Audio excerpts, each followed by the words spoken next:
We dismiss history at our peril. Liberty Nation Radio with Mark Angelides.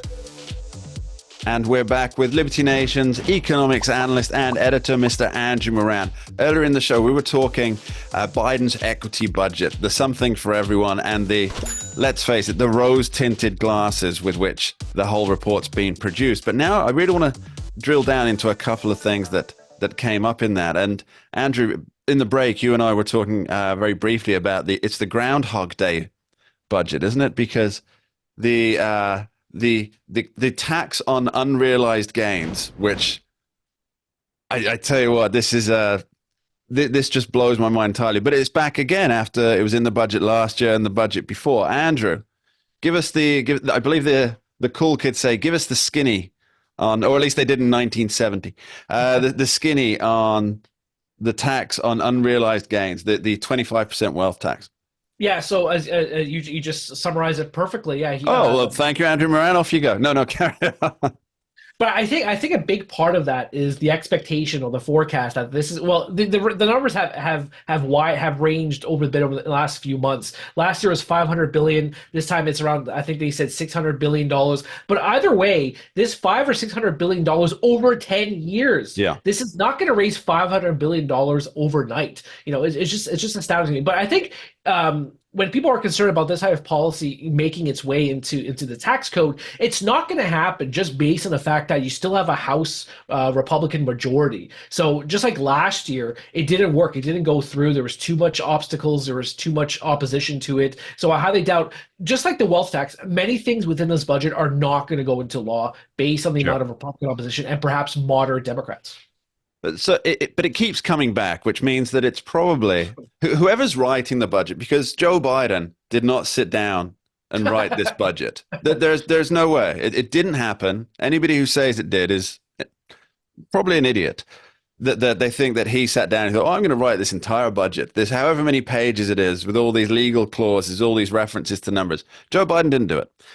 But whoever did seems to be part of the continuous government within Washington, D.C. And I don't want to say that's a bad thing because, although it may well be, but, there does need to be a certain continuity to things. Otherwise, nobody knows where the garage door keys are, right? But you've got these people, and they're probably the people who are doing the drafting, doing the writing. And there's also the people who are providing the ideas. Now, as long as there is a government that wants to increase the taxes, an unrealized gain tax, that's out of the box. Now, the genie is out of the bottle.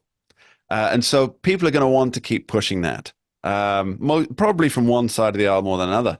But let's talk about what that means. That means that if you buy a stock, for example, now, if that stock goes up, if you buy it for $10 and it goes up $10, you're going to be taxed on that $10 profit, even if you don't sell the stock, right? Yes, absolutely. And then you risk, losing your money because you don't want to because you're going to pay taxes on that stock that appreciates in value, and you're going to lose money if the market crashes. So this is another consequence of that policy. But I think the other consequence of this policy is the ratchet effect, or you're going to have middling because, so for example, Biden, he wants a 28% corporate tax rate, and then eventually, maybe that sets too high. Maybe he actually wanted 24%, but he thought that if I raise it 28%, I could eventually negotiate my way to 24%. And This is the problem in Washington when you have too much negotiation going on, as opposed to setting a foot and saying, look, 28%, that is too high. 24% is too high. You want to have, a competitive environment. And that's the problem with the White House forecasting when it comes to rosy projections. On the one hand, they're saying that we're going to have, continued 2.2% GDP growth over the next 10 years, but that's surmising that these policies are going to actually facilitate growth and spur corporate investment. Because you saw after Trump, when he passed his Tax Cut and Jobs Act, there was tremendous amount of corporate investing going on, whether it's workforce, expanding operations, whatever the case. So now a lot of companies, they're just going overseas, but then even that creates a problem too, because Treasury Secretary Janet Yellen, she created a global policy of having a global corporate minimum tax rate of 15%, because according to her logic, that you can't have a race to the bottom, and now governments are going to be starved for revenue, therefore they can't spend whatever they want because they don't have the money, and then of course you have the inflationary effect, but even that's not going to resolve the issue. If you haven't listened to the first segment, Andrew accused me of going on a rant. Andrew's just had his own moment there. Let's get back to that. I mean, that's fascinating stuff. But I want to really dig down into this unrealized gains tax. So we agree that even if you don't sell the stock, you charge 25%. So that's money coming out that you'll have to find from somewhere else, Yes. right? Because you haven't sold the stock. So perhaps you have to sell something else. You have to sell your Yeah. treasury securities. Yeah. Okay, sorry. So then what happens the next year?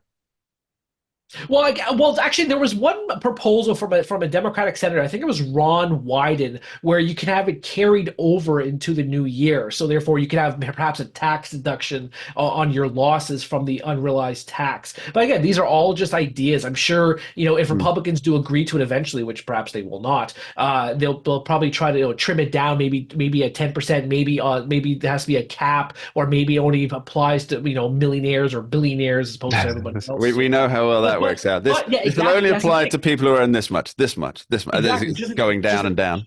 Just like the income tax. The income tax was that way exactly. Started off from a very upper echelon, and then it traveled down to everybody else. Now, with this, carrying on this theme, Andrew, Yes. Isn't this an anti-growth agenda? So, for example, I would be reluctant to purchase stocks, speculative stocks, certainly, if I knew that I was going to have to possibly sell off other assets to cover a tax bill on gains that I haven't made and am unlikely to make during this fiscal year or even the next fiscal year. I would be unlikely to put money into that kind of investment. Am I wrong? Yeah, you're absolutely right. But at the same time, I mean, it's still a very speculative stock market if you want to dive into that area, Sure. Because financial conditions are loosening. You have money printing reaccelerating. You have expectations that the Federal Reserve is going to cut interest rates, so you still have that speculative environment. Eventually, investors adapt to whatever put in front of them. Yeah. Of course, it just backfires eventually, whether it's a bear market or you have a recession or a depression. High interest rates, but whatever the case, when margin trading is too expensive. That is absolutely right. But of course, an unrealized gains tax, that's not just for stock markets, is it? That's on all of your Yes, yeah, assets. That's the thing too. Last year, that's homes, that's exactly property, investment properties, or even the home that you live in. I think, is this right? That if you buy a house and then it goes up in value, and then you've got to pay a tax on that value? Well, I'm not sure in the United States that they have a capital gains tax on home appreciation. I know in Canada you do not have capital gains tax. Right. You do have a flip tax though, where you buy a rundown property, you flip it, renovate it, and sell it. Then that needs to be taxed by the federal government. But I'm not sure in the United States that needs to be taxed. That's an interesting way of putting it, Andrew. That needs to be taxed. I beg to differ. No, I'm up to on your side. I'm on the Milton Friedman school of thought, where you cut taxes as much as you can for anything you can. Well, I mean, actually, but the issue is that you have to complement your tax cuts with spending cuts too. You can't just. This is the problem I have with the Laffer curve. Yes, the Laffer curve shows that when you cut taxes, revenue goes up. That helps offset some of the losses. I'm putting that in air quotes there. Losses the government has, because the tax is just giving back the money to the people or to companies who who wealth is confiscated.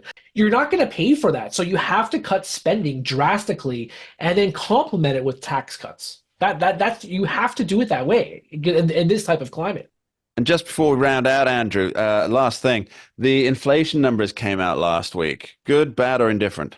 So for the second straight month, it topped market expectations, came in at 3.2% year over year in February. On a month-to-month basis, it rose 0.4%. Core was also up. Overall, it was a bad inflation report because it topped expectations again. So you're going to have a threat of a reacceleration of inflationary pressures, just like I predicted back a year ago that you're going to relive the 1980s and 1990s when the CPI ebb and flowed.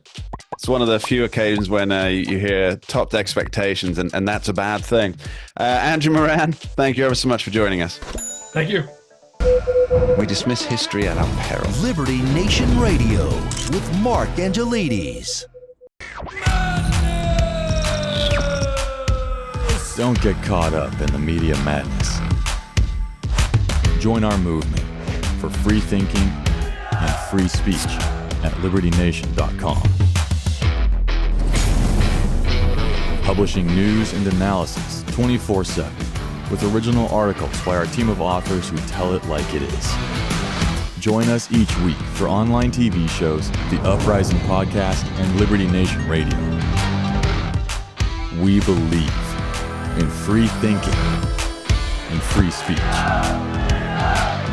We are LibertyNation.com.